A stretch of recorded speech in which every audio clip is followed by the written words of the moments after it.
I challenge you to have a debate on the 3 press conferences.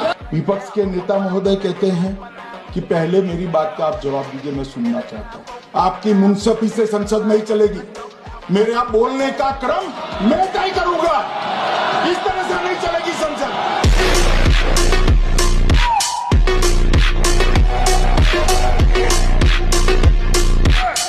ये क्यों सदन छोड़कर भाग गए? मैं इनके सामने तो कोई बात भी नहीं कर रहा था, ना कांग्रेस पार्टी के सामने बात कर रहा था। मैं तो बात कर रहा था घुसपैठियों को देश के बाहर निकालने की। अब ये तो देखिए साहब, अगर मैंने इतने सारे आरोप करे श्री जवाहरलाल नेहरू पर, इंदिरा गांधी पर, इनके पिताजी पर, सोनिया जी पर, तब भागते तो लाजिम था।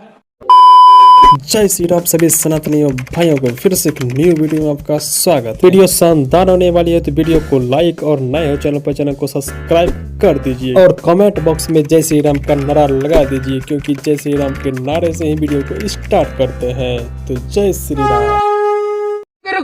मोदी जी के बारे में क्या कहना चाहते हैं? देश में बहुत ज्यादा भ्रष्टाचार बढ़ गया है, गरीबों को लूटा जा रहा है। राम मंदिर बनाया सब, काश उसके जगह पे बड़ा हॉस्पिटल बन सकता था। हम जान रहे हैं कि देश में भूखमरी है, लेकिन आप तो पैसे से तो लेबर लग रहे हैं। लेबर उबर नहीं है हम। तो आप ईटा लेके कहाँ जा रहे हैं? मुर्शिदाबाद में जो बाबरी मस्जिद बन रहे हैं उसमें अपना सहयोग करने जा रहे हैं। बाबर चोर था, डकैत था, लुटेरा था, उसके नाम पर मस्जिद बना रहे हैं। इससे बढ़िया आप अब्दुल कलाम के नाम पर बना रहे थे, बहुत अच्छे इंसान थे। तुम अंधभक्त हो, गद्दार हो, गर्दी मीडिया। अरे कमर में धर तो बाबर का जूती डालने वाला है तेरी माँ की तो। पत्थर में भगवान दिख जाते हैं, गाय में माता दिख जाती है और कौवे में सारे पूर्वज दिख जाते हैं। खच्चर में ब्रांड दिख जाते हैं, बार डांसर में राजमाता दिख जाती है और चब्दुल में इनको सारे अपने शौहर नजर आते हैं। भाई साहब जी, मेरे 10 बच्चे हैं, मैं बहुत परेशान हूँ, मेरी कुछ मदद कर दो। 10 बच्चे? जी, कुछ मदद कर दो।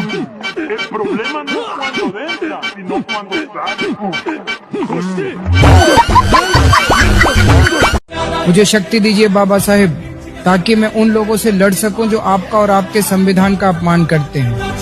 जिसने संविधान लिखा होगा उसने भी दारू पी के ही संविधान लिखा होगा। दादाजी, हाँ मुझे लगता है मोदी जी में वो वाली बात नहीं रही। हाँ, एक बार राहुल को भी मौका देना चाहिए। हाँ ठीक है। वो बात हेलो मोदी जी, मेरे घर में 2 आतंकवादी घुसा है, लगता है उनका पाकिस्तान से लिंक है। अरे जल्दी आ जाओ, मुझे बहुत डर लग रहा है। मैं 3 वोट चोरी की घटनाएं बताना चाहता हूं। सबसे पहली घटना हुई आजादी के बाद, देश का प्रधानमंत्री तय करना था। तय कौन करना था? तो उस वक्त के जितने प्रांत थे, इसके कांग्रेस के अध्यक्षों ने, उनके एक वोट से तय होना था। अब 28 वोट श्री सरदार पटेल को मिले और 2 वोट जवाहरलाल नेहरू जी को मिले। और साहब प्रधानमंत्री जवाहरलाल जी बने।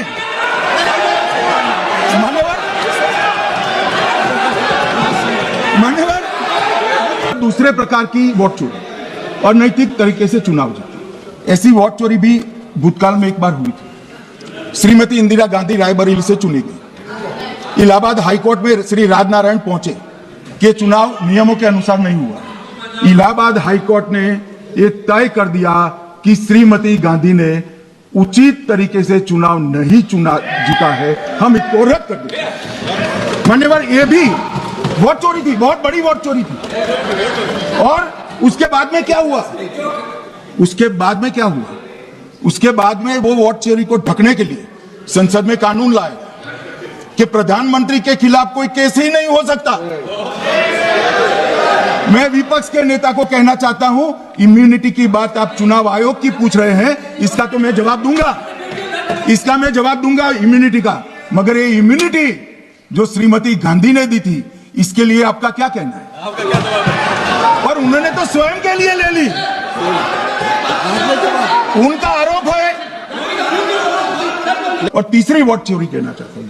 तीसरी वोट चोरी का प्रकार मैंने बताया था कि योग्यता नहीं है और मतदाता बन जाना। अभी अभी एक वाद पहुंचा है, वाद मतलब डिस्प्यूट पहुंचा है दिल्ली की सिविल अदालत में। उसमें डिस्प्यूट है कि सोनिया गांधी जी इस देश की नागरिक बनने से पहले मतदाता बने। किया, इंदिरा जी ने क्या किया, राजीव जी ने क्या किया, परिवारवाद क्या होता है, नेहरू जी ने कौन सी गलतियां की, सुना लीजिए फिर खत्म। उसके बाद बेरोजगारी, महंगाई, परिवार की समस्याएं, ये किसी और बात के काबिल ही नहीं है, सिर्फ ध्यान भटकाना है जनता का। इसलिए आज हम वंदे मातरम पर चर्चा कर रहे हैं। हम ये बहस यहाँ आज 2 वजहों से कर रहे हैं। पहला कि बंगाल का चुनाव आ रहा है, हमारे प्रधानमंत्री अपनी भूमिका निभाना चाहते हैं उसमें।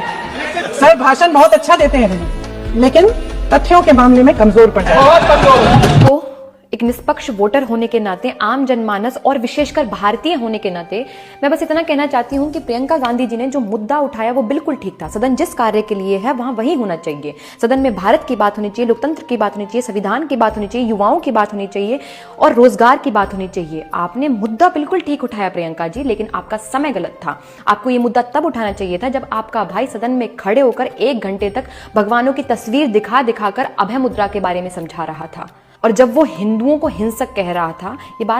ये मुद्दा आपको तब उठाना चाहिए था।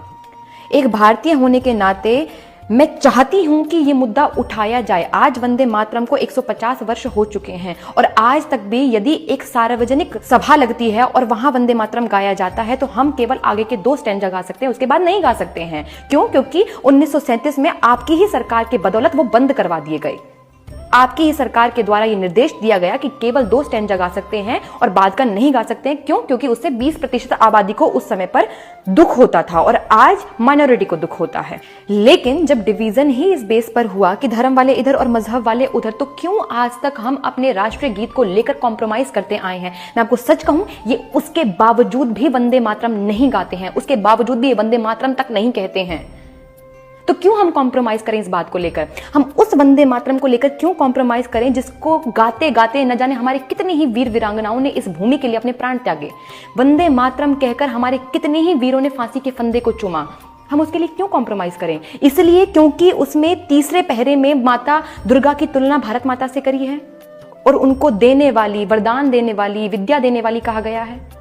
और ये बात एक विशेष कम्युनिटी, एक विशेष समुदाय नहीं समझ पा रहा है, सिर्फ इसलिए हम कॉम्प्रोमाइज करें। हम कॉम्प्रोमाइज करने के लिए भी तैयार है, वो उसके बावजूद भी वंदे मातरम नहीं कहेंगे।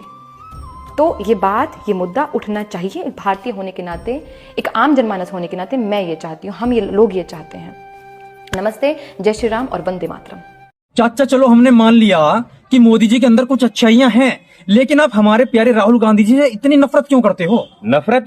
बे अब्दुल मियां, अगर नफरत से वाहियात कोई शब्द है तो वाह यूज करेंगे हम राहुल गांधी के तहीं। तो अब हम बताते हैं अब्दुल मियां, हम उस पप्पू से पूरे सनातनी भाई क्यों नफरत करते हैं। और जो लोग अपने आप को हिंदू कहते हैं वो 24 घंटा हिंसा हिंसा हिंसा, नफरत नफरत नफरत, असत्य असत्य असत्य। आप हिंदू हो ही नहीं, हिंदू हिंसक होते हैं। ये है आपके संस्कार, ये है आपका चरित्र, ये है आपकी सोच, ये है आपकी नफरत इस देश के हिंदुओं के साथ। ये कर रहे हैं लिंग पूजत, योनि पूजत, पूजत मलमूत्र, शिक्षा से नफरत करते अंधभगत और उनके पुत्र। भाई पहले बाप पहले पूरा खानदान, फिर भी इंस्टाग्राम पे मुंह उठा के चोद रही है जान।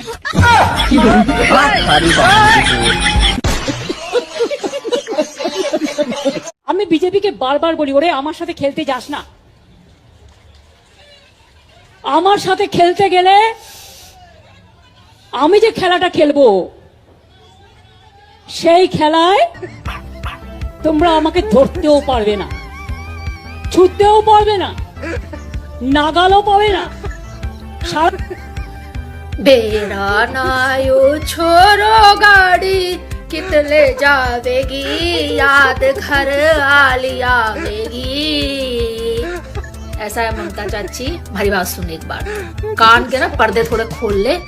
तू ना चाचा की धोती होती तो खाने की बात मत करी ना। जो तो बात कर रही थी ना, मैं सारा समझ रही थी, नीचे इंग्लिश में भी आ रहा था, इतनी तो मैं थोड़ी समझ गई तेरी बंगाली लैंग्वेज भी, ठीक है। और थोड़ी बहुत मैंने इंग्लिश का सपोर्ट लिया जो नीचे आ रहा था इंग्लिश में लिख के। तो कहने का तात्पर्य यूं है चाची, तुम सिर्फ पता है क्या काम करो, तुम सिर्फ लड़ो। चाचा की धोती में घुसने की जरूरत नहीं है तुमको। चाचा की धोती में घुसने के लिए तो तुझे 7 जन्म लेने पड़ेंगे, हैं? तो सिर्फ लड़ो, पूरे अपने बांग्लादेश को खड़ा करो और लड़ो लड़ो और चाचा के से लड़ो। से लौड़ो, समझ गई? यही तेरी औकात है, ठीक है? ज्यादा ना मैं ये करने की जरूरत नहीं है। रापटा पड़ गया ना साथ में ना कार्यक्रम, कहते ना एक होता है, एक टाइम पे एक ही चीजें निकले हैं, या तो पोटी या फिर सुसु। अब कार्यक्रम ममता चाची तेरे साथ ऐसा होगा ना कि दोनों बराबर निकलेंगे, तो इसलिए भाजपा के साथ पंगा नहीं लेने का, ठीक है? और मोदी चाचा के साथ तो बिल्कुल नहीं। मोदी चाचा से पंगा लेने से पहले गुड़गांव की शेरनी से टकराना पड़ेगा। जय हिंद, जय भारत, हर हर महादेव। लड़ो लड़ो चाचा की